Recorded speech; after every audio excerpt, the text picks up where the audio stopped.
All right, let's get those brain cells firing up, because today we're going deep on some classic philosophy, Plato's Republic. Hmm. Now, now I know what you might be thinking, ancient history, Yeah. right? Yeah. But trust me, this stuff is still surprisingly relevant even today It is. to how we think about society, about ourselves, the big questions. Yeah. So we're not tackling the whole Republic. That would be, well, a lot. Right. We're zeroing in on some choice excerpts, some of the key dialogues, and we've also got some commentary on the text and its impact over time. It's fascinating how it's stayed with us. Right. So our mission, if you will, Yeah. is to kind of extract those core ideas from the Republic, the bits that make you go, huh, Plato was onto something. Yeah, yeah. And we'll do our best to, make it a little less thee and thou for modern ears. A little less stuffy. Exactly. What's amazing about the Republic is that it's not just a text. It's like this blueprint, right? A blueprint for an ideal society, but also this deep dive into human nature, its philosophy, it's a journey, and it's all still so relevant today. It really is. And to kick things off, I think we got to talk about one of the Republic's biggest themes, justice. Right from the start, Plato throws down the gauntlet. He has Socrates, his main character, totally dismantle all those simple definitions of justice we kind of take for granted. It's like he's going after the low-hanging fruit, you know? Right. The Why? easy answers. Exactly. One of the first ones he tackles is this idea that justice is just paying your debts, helping friends, and harming your enemies. Sounds pretty straightforward at first. Yeah, simple, clean. Right. But Socrates, with his classic sharp wit, he pokes holes in that whole black and white thinking. He loves to play devil's advocate. Oh, for sure. Like he's saying, hold on, is it always just to help your friends, even if they're in the wrong? Mm-hmm. Makes you realize that real justice, well, it's got layers. So much more nuanced. Way more nuanced. He uses these thought experiments, right, to show how if you just blindly follow these simplistic ideas of justice, you can get some really absurd outcomes, potentially even harmful outcomes. Oh, totally. Like, imagine you have a friend, they're in a fit of rage, and you owe them their weapon back. That wouldn't be just, would it? Even if you're technically fulfilling your obligation. It's a perfect example. You're forced to think beyond those surface-level definitions. What is justice really about? And then, of course, you've got Thrasymachus. Gotta love him. Jumps into the conversation. Might makes right, he says. Justice is whatever the powerful say it is. Classic Thrasymachus, always the cynic. The eternal cynic. Right. But his view, it's a good reminder that power can be misused, and what's considered just can often be, well, dictated by those in charge. Important to note, though, Plato's including this cynical view, not because he agrees with it. He wants to address it head on. Yeah, it's like he's setting up this philosophical sparring match. You've got these different ideas clashing. Which one's going to come out on top? Right. And Socrates, being Socrates, he's got some brilliant counterarguments to all that cynicism. He's always got to come back. One of his best is that a real ruler, a just ruler, their top priority should be the well-being of the people they rule. Okay, so not just their own self-interest. Exactly. He compares it to a shepherd, taking care of their flock, not someone exploiting their position to get ahead. Makes sense. But we all know, throughout history, well, that hasn't always been how it goes. Sadly, no. Power can corrupt. It's tempting to use it for yourself. But Plato, through Socrates, he's pushing for a much higher standard, right? Yeah. Justice that goes beyond the letter of the law. It's about the well-being of everyone, the individual, and the whole community. Yeah, it's a holistic view. And this leads us, of course, to Plato's famous, or infamous, depending on how you see it, concept of the ideal republic. This is where things get juicy. Buckle up, because Plato's ideal state, it's not your average society. He pictures this hierarchy, 3 distinct classes: the guardians, the auxiliaries, and the producers. Okay, break it down. So you've got your guardians at the top. They're the wise philosopher-kings. They make the big decisions. The brain trust. Right. Then you've got your auxiliaries. They're the brave warriors. They protect the republic. And then you've got your producers. They handle all the everyday stuff, crafting, farming, keeping things running. Okay, very structured. Very structured. And to maintain this order, Plato introduces this very, very interesting concept, the noble lie. Okay, noble lie. Sounds a little sketchy, right? What is that? So imagine this. There's this myth, carefully crafted, told to everyone, and it convinces them they were born with a certain type of metal in their souls. Metal in their souls. Yeah, like gold, silver, bronze, iron. And this metal determines their place in society. Wow. That's some serious social engineering. It is. I get that he's going for harmony, everyone accepts their role, but telling people a straight-up lie to keep things in order, that seems, well, kind of tyrannical, doesn't it? It's definitely provocative. It raises ethical questions for sure. Was Plato actually advocating for this kind of manipulation, even if he thought it was for the greater good? Or was he using this noble lie as like a thought experiment? Hmm. To make us question truth and power. Exactly. And haven't we seen versions of this noble lie throughout history?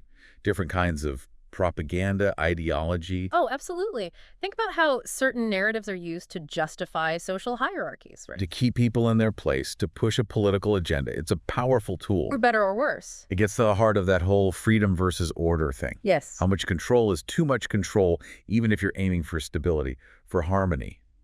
Definitely something to think about. And speaking of control, we can't forget about the education system Plato came up with for his Republic. He put so much emphasis on education, especially for those future guardians, the philosopher-kings. He saw education as more than just learning facts, right? Oh, absolutely. It was about shaping character, cultivating virtue. So creating ideal citizens. Exactly. And music, gymnastics, philosophy, all essential parts of this rigorous education. Wow, intense. Plato believed that with the right curriculum, young minds could be trained to value reason, control their impulses, and prioritize the community over their own desires. Like a boot camp for future leaders. Makes you think about our own education systems, though, right? Right. What values are we promoting? Are we preparing kids to be responsible, ethical members of society? Big questions. Big questions. Yeah. And this brings us to another fascinating part of the Republic. Plato's take on the arts, storytelling especially, the power of stories to shape young minds. Okay, this is where he gets a little controversial, Yeah. right? He was pretty critical of poets and storytellers, especially those showing the gods behaving badly. He was. Plato worried that stories with violence, deceit, and immoral behavior, it could all corrupt young people. Lead them astray. Lead them astray. He argued we should be exposed to narratives that promote virtue, courage, justice, stories that inspire us to be good. So essentially, he's for censorship. Only allows stories that fit his moral code. But that makes you wonder, who gets to decide what's good art and what should be banned? It's a debate that's still going on today, isn't it? It is. Think about all the discussions about violence in media, the responsibility of creators, what kids should be allowed to see. Plato's concerns, even though they're from ancient Greece, they're still incredibly relevant. They are. It makes you think about how stories shape our beliefs, our values, our whole worldview. And that brings us to one of the most famous, most enduring passages in philosophy, the allegory of the cave. The allegory of the cave. You hear about it even if you haven't read Plato. Lay it on me. Okay, so picture this. You've got these prisoners, right? Chained up in a cave their whole lives. All they can see are shadows projected on the wall. These shadows are cast by objects passing in front of a fire behind them. To these prisoners, the shadows, that's reality. They don't know anything else. Trapped in darkness, mistaking illusions for the real thing. Exactly. But then one prisoner escapes. He climbs out of the cave. It's a hard journey, painful, and he comes into the blinding sunlight. At first, he's completely overwhelmed, can barely see, just shadows and reflections. Sensory overload. Totally. But slowly, his eyes adjust. He starts to see the world as it truly is, the trees, the mountains, the sun itself. His whole understanding of reality shifts. He realizes what he thought was real was just a faint copy of the true forms that exist outside the cave. Like he's awakened to a whole new level of reality. Exactly. But it doesn't stop there. He feels this need to go back, to tell the others, to share his knowledge. But when he goes back into the cave, he can barely see. And when he tries to explain what he's learned, they don't believe him. They think he's lost it. Kind of a tragic story, right? It is. He escapes ignorance, comes back with the truth, but they reject him, still trapped in their illusions. It's a powerful metaphor on so many levels. For one, it represents the journey of the philosopher, breaking free from conventional thinking, grasping a higher truth, and then trying to share it with others, even when they resist. And it also makes you think about our own biases, how we cling to our limited perspectives. Exactly. The allegory of the cave reminds us to question our assumptions, to be open to new knowledge, to the possibility that we might not have the whole picture. To break free from those mental chains. Yeah. Okay, that was deep. And I think we're just scratching the surface here. We've explored how Plato redefined justice, how he envisioned this very structured, very complex society, and how he challenged us to question our whole perception of reality. And there's so much more to come. There is. So we've been through Plato's ideas about justice, right? Yeah. His structured republic, even that whole noble lie thing. Right. But the really trippy part is how he links all of this to what's going on inside each of us. Okay, this is where I need you to break it down for me. How does he connect these big societal ideas to, like, the individual soul? So think about these imperfect forms of government we talked about. Democracy, oligarchy, all that. Exactly. Democracy, oligarchy, democracy, tyranny. Plato's saying there's a parallel within each person. We can be ruled by different things, right? The desire for honor, wealth, freedom, or worst of all, by our most, like, primal desires, our own inner tyrant. So those forms of government, they're like metaphors. Yeah, metaphors for states of being, different ways our inner selves can be organized, I guess. Okay, I'm following. So someone obsessed with status, with winning all the time, that's like a mini democracy running their life. Makes sense. Someone who values money above everything, that's the oligarchic soul. And someone who just gives in to every impulse, no higher purpose, that's like extreme democracy, but within a person. And the tyrannical soul, that's the one Plato thinks is the most dangerous, right? The most unhappy. Definitely. Yeah. That's the person ruled by their darkest impulses, always craving more, never satisfied. They might have outward success, but inside, there's turmoil. It's a pretty bleak picture. Yeah, no kidding. It makes you think about the choices we make. What's really motivating us? Are we pursuing stuff that leads to, like, actual fulfillment, or are we just slaves to our own inner demons, you know? Yeah. It's a big question. And it brings us back to Plato's focus on reason and virtue. He thought the key to a good life, a just life, was to cultivate a well-ordered soul. Okay, so reason's in charge, our passions are under control, and we're acting based on virtue. Exactly. It's not just about creating a just society, it's about becoming more just individuals. And that's where education comes in again. Right, shaping those virtuous citizens. Right. He saw it as the key to that. A carefully designed education, emphasizing reason, self-control, and a love of wisdom. That's how you overcome those base instincts. That's how you strive for a fulfilling life. So to build a better world, start with yourself. Kinda, yeah. Work on that inner garden. I like that. But how do we even grasp these, like, higher truths, these forms that Plato is always talking about? It's pretty abstract stuff. It is abstract, but he gives us this image. Remember that escape from the caves? Well, that's just the beginning. To really get those forms, those eternal truths beyond our everyday world, Plato says we need to do philosophical inquiry. Question everything. Yeah, question your assumptions, seek wisdom from those who maybe, climbed a bit higher on that mountain. So it's an ongoing process, always trying to get a clearer view of those forms, even if we never fully grasp them. Exactly. A journey, not a destination. And you need a bit of faith, too. Faith in reason. Faith that these higher truths exist, even if we can't, see them directly. And speaking of things we can't see directly, let's talk about the forms themselves. One of Plato's most intriguing ideas. And maybe controversial, depending who you ask. The forms. This is where he really stretches our minds, makes us think beyond the physical world, the stuff we experience with our senses. Okay, so what are these forms? Yeah. And why are they so important to Plato? Imagine a perfect circle. Okay.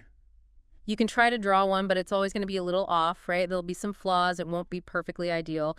Well, Plato believed the true circle, the perfect one, eternal, unchanging, exists somewhere beyond the physical world, in the realm of forms. So the circles we draw, they're just like shadows. Shadows. Copies of the true form of a circle that exists out there in the world of ideas. Mind-blowing. So are we just living in a world of shadows then, surrounded by imperfect copies of these perfect forms? It's a radical way to think about reality, yeah. And for Plato, this realm of forms, it wasn't just some abstract idea. It was the source of all true knowledge, the ultimate goal of philosophy. So the philosopher's quest is to, access these forms, To gain insight into those perfect, eternal truths. even though our senses can't fully grasp them. Right. It's like seeing through the physical world, catching a glimpse of those blueprints behind everything. And at the very top of this whole hierarchy of forms, Plato puts the form of the good, the source of all truth, beauty, goodness. Okay, now this is where I get lost. Yeah. The form of the good. What is that exactly? How do we even begin to wrap our minds around something so, vast and abstract? It's definitely tough to grasp. Think of it like the sun in that cave allegory. The sun illuminates the physical world so we can see the form of the good. It illuminates the intellectual world so we can grasp those higher truths. So it's like a guiding light, leads us toward knowledge, wisdom, even if we never fully understand it. Exactly. It's something to strive for, to aim for, through philosophy, through self-reflection. I'm starting to see how all these pieces of Plato's thinking connect. Reason, virtue, those forms, and striving towards this form of the good.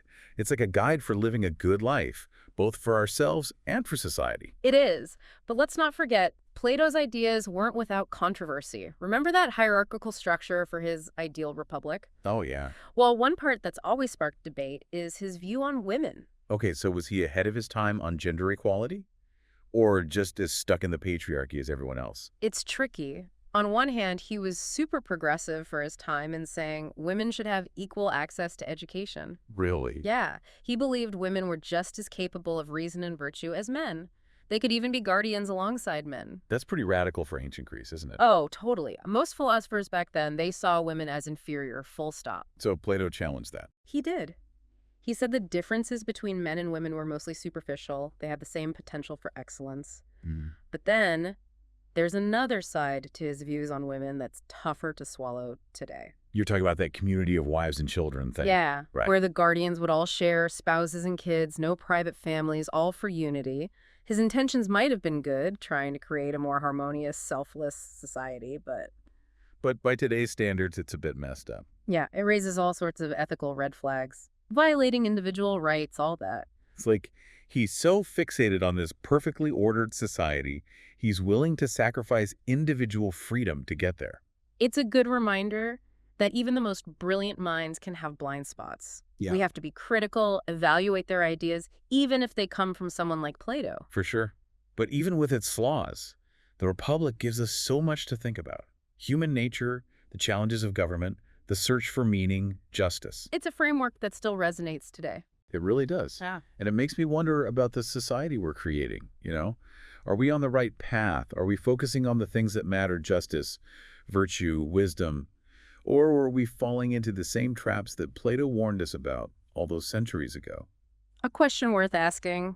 Maybe by wrestling with these big philosophical questions, we can find a better way forward. Okay, my brain's definitely getting a workout, but I'm ready for more. What other mind-bending concepts did Plato have up his sleeve?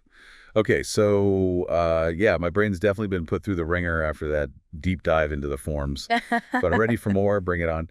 What else did Plato have to say about building this, just and harmonious society? Well, he actually gives us kind of a cautionary tale. Oh, He analyzes what he saw as like the flawed forms of government, yeah. a roadmap of how even good intentions can go off the rails. So not just the utopia, but what not to do. Right, exactly, like a warning sign. Okay, I'm intrigued. What are these less than ideal systems he talks about? He outlines 4: timocracy, oligarchy, democracy, and the big one, tyranny. Each one worse than the last. In a way, yeah. Each one is a step further away from that philosopher-king-led republic we talked about, a descent into a different kind of imbalance. Okay, so starting with timocracy, what's the main issue there? Well, in a timocracy, the people in charge, they're obsessed with honor and military glory. Everything's about ambition and winning. Think of like Sparta, strong, disciplined, but also super rigid, focused only on external achievements. And they've lost sight of that inner harmony, that balanced soul that Plato's always talking about. Exactly. It's all outward conquest, but they've neglected, wisdom, virtue within themselves. And that leads to the next stage, which is Oligarchy, according to Plato. oligarchy. Rule by the rich. Classic. Sadly, we've seen it a lot throughout history. Yeah, and it rarely ends well. Not usually. The pursuit of wealth becomes the driving force, so you get inequality, division, instability.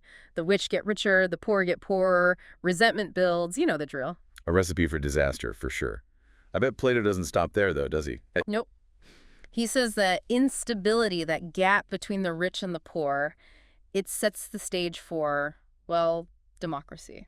Wait, democracy? I thought Plato was all about those philosopher-kings running the show. It's a common misunderstanding. It's not that he hated democracy. Oh, okay. He saw it as flawed, not inherently evil. His main criticism was that pure democracy can lead to too much freedom. Too much freedom. Yeah, it's like everyone's just doing whatever they want, no guiding principles, no sense of what's good for the whole. Individual desires take over. So it becomes chaotic, directionless. Exactly. And that, Plato says, is the perfect breeding ground for tyranny. Tyranny. The big bad. The ultimate failure of government. Pretty much. He saw it as the inevitable outcome of unchecked democracy. A charismatic leader comes along promising to fix everything, but they rule through fear, No. through oppression. Using the people's anxieties to gain power. Yeah, manipulation, silencing dissent, the whole 9 yards. It's scary, but we've seen it happen over and over. But like with everything else, Plato isn't just talking politics here. He's connecting these forms of government back to us, to the human soul. Right, right. So it's like our inner selves can also be ruled by these different forces. Exactly. Remember that tyrannical soul we talked about, driven by endless desires, craving power, control? Well, Plato sees that as the mirror image of a tyrannical ruler. So what corrupts a society can also corrupt an individual. Makes you think about what's really in charge inside us, doesn't it? It does, and it brings us back to that core idea of justice. For Plato, it's not just about laws, it's about inner harmony, that balanced soul we talked about, where reason is guiding our passions, where virtue is behind our actions. It's about becoming, philosopher-kings of our own lives. That's a powerful image. The philosopher king within. It's like we all have that potential for wisdom, for self-mastery, but it takes effort, commitment to those higher principles. Exactly. And that's maybe the most important thing Plato's Republic gives us. That challenge to think deeply about what kind of people we want to be, what kind of society we want to build. It's an invitation to start that journey toward a more just and fulfilling life. And it's been a heck of a journey for us, too. From those simple definitions of justice to the whole concept of the Republic, the allegory of the cave, the forms. It's been a lot to unpack. Yeah, Plato really throws some big ideas at you. He does. And even after all these centuries, it's still relevant, Yeah. The challenges of government, freedom versus the common good, the search for meaning, all that It's stuff. timeless. It is. And maybe by grappling with these questions, we can get a little closer to, a better understanding of ourselves, the world around us. A little more wisdom, a little more hope. That's what philosophy's all about. It pushes us to think critically, to question our assumptions, to keep searching. Well, huge thanks to you for guiding us through this philosophical maze. Mm. I think I need a break to process all this. Maybe a walk in the sunshine, get closer to those forms. Sounds like a plan. And to everyone listening, we encourage you to keep exploring Plato's Republic. It's worth the effort. And until next time, keep learning, keep questioning, and keep those philosophical wheels turning.